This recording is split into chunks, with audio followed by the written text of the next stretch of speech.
Let's listen to the Canon EF-S 24mm f2.8 STM lens. The STM suggests that it must be silent, but actually there are two types of STMs, as I call them internal and external STMs. This one is external because the front element actually extends from the barrel of the lens itself, and so it sounds. Let's now listen to it.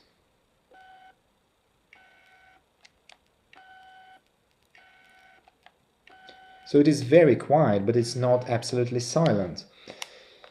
At the same time, when you turn to the video mode, you see the lens is significantly slowed down. So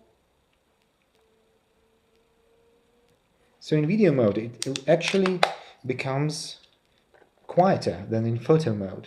But all in all, it is a very, very quiet lens, but still not silent.